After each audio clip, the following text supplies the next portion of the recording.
Muito boa a todos, este é mais um vídeo do canal do Oliver e hoje ele fala sobre a Terra plana em 10 minutos. O horizonte se vê plano, não importando a altura que está o observador. Todos os vídeos de aviões, drones ou balões a grande altura, se for gravado sem utilização da lente olho de peixe da GoPro, vai aparecer um horizonte plano, mesmo a 3.000 metros de altura.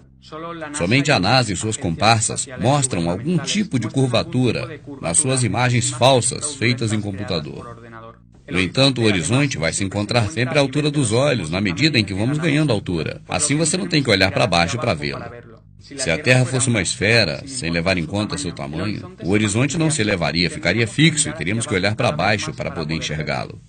Se a Terra fosse uma esfera de 40.000 quilômetros de circunferência, segundo a trigonometria esférica, o horizonte deveria desaparecer da nossa visão 8 polegadas por cada milha de distância elevada ao quadrado.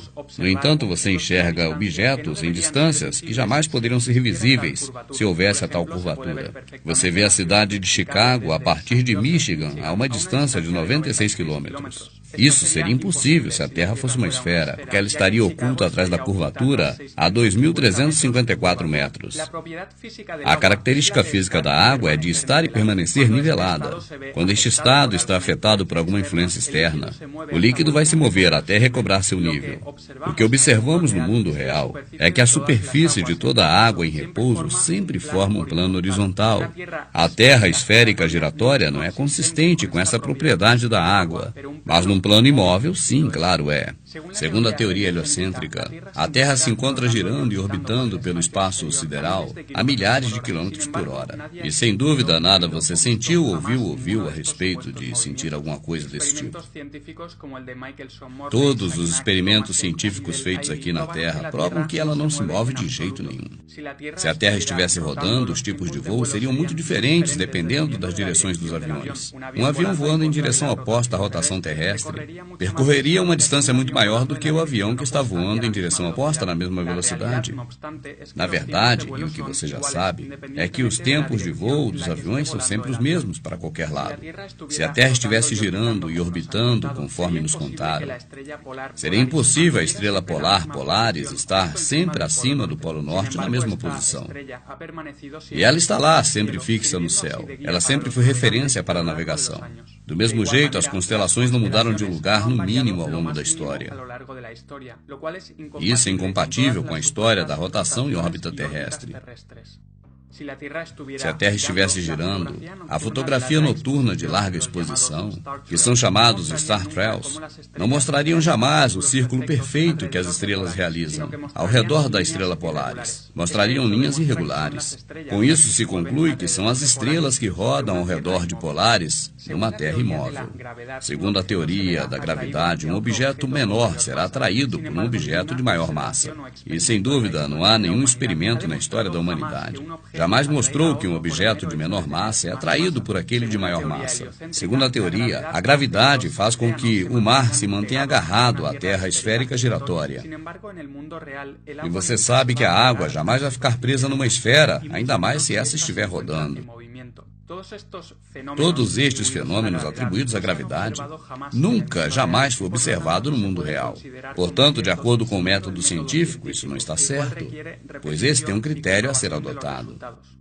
Segundo a teoria heliocêntrica, estes efeitos da gravidade estão acontecendo no espaço sideral, e somente a NASA e suas comparsas conseguem perceber isso. Mas quando analisamos as imagens apresentadas pela NASA, vemos que na verdade são todas composições gráficas feitas por computador. A partir da missão Apollo 11, que supostamente teriam pisado na Lua, existem inúmeros exemplos de fraudes feitos pela NASA. A fotografia oficial do planeta de 2012 apresenta nuvens clonadas no Photoshop. A foto oficial de 2015 mostra a palavra sexo em inglês nas nuvens. O tamanho dos Estados Unidos varia enormemente entre a fotografia de 2012 e 2007. A suposta gravação de Júpiter de 2016, feitas pela Hubble, é claramente uma animação de computador. Além disso, as fotografias de Júpiter de 2014 e de 2016, elas são idênticas. Sabemos também que nas gravações da estação espacial dá para se ver bolhas d'água, o que demonstra que esses astronautas não estão no espaço sideral, mas sim numa piscina, e o fundo é modificado pelo computador, como se fazem nos filmes. Outros detalhes fraudulentos têm sido detectados nas gravações da ISS. Usam cabos para simular o efeito da gravidade zero. Segundo o modelo heliocêntrico, o Sol é uma bola de fogo muito maior do que a Terra. Ela se encontra a 150 milhões de quilômetros. No entanto, gravações feitas nas alturas mostram um foco de luz logo abaixo do Sol. Isto mostra que ele está muito perto da Terra, logo acima das nuvens. O tamanho do Sol e também da Lua são muito menores do que o da Terra. Isso você pode ver a olho nu. Os raios crepusculares que chegam até nós através das nuvens também prova que o Sol está muito perto, porque se o Sol estivesse tão longe, os raios entrariam de forma paralela e não de forma triangular. Os eclipses são previstos hoje exatamente como as civilizações antigas previam há muitos séculos atrás, muito antes de se inventar a teoria heliocêntrica de Copérnico. Obtendo as datas dos eclipses anteriores, consegue-se prever claramente os eclipses que ocorrerão no futuro, porque seguem sempre os mesmos padrões. E a causa dos eclipses, segundo o modelo heliocêntrico, é o perfeito alinhamento no espaço sideral da Terra, a Lua e o Sol. E, sem dúvida, a causa real é muito diferente. As antigas civilizações e muitos astrônomos ao longo da história têm falado de círculos escuros que não emitem nenhuma luz. E esses estão girando no firmamento junto às demais estrelas. E este efeito foi comprovado recentemente em um voo turístico, onde as pessoas pagaram para ver o eclipse solar 2015 desde o alto. As gravações feitas de dentro do avião mostram círculos escuros próximos ao Sol. E foi um deles que o tapou para provocar o eclipse. A televisão mostrou imagens editadas onde ocultaram esses círculos. No modelo da Terra esférica existem dois polos opostos. Está um a cada lado do globo. E, sem dúvida, existem grandes diferenças entre o extremo norte e o extremo sul. No extremo norte, as temperaturas são muito superiores e há grande diversidade entre flora e fauna. Ao contrário, no sul, as temperaturas são bem menores. A existência de flora e fauna é praticamente nula. E estas diferenças não têm nenhuma explicação satisfatória no modelo da Terra esférica, já que o Sol clareia do mesmo jeito norte e sul ao longo dos anos.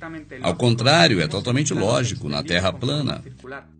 O Sol, que é muito menor do que a Terra e clareia só no âmbito local, completa uma volta sobre a Terra a cada 24 horas. Ao longo do ano, ele vai caminhando de trópico a trópico e por isso ocorrem as estações.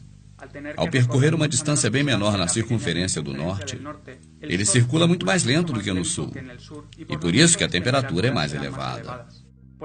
Por outro lado, o Sol tem que viajar mais rápido na circunferência do Sul para dar a volta em 24 horas. E por isso ele passa menos tempo esquentando uma determinada área. E por isso existem diferenças de temperaturas entre Norte e Sul. A Antártida, na verdade, são essas muralhas de gelo que rodeiam a Terra.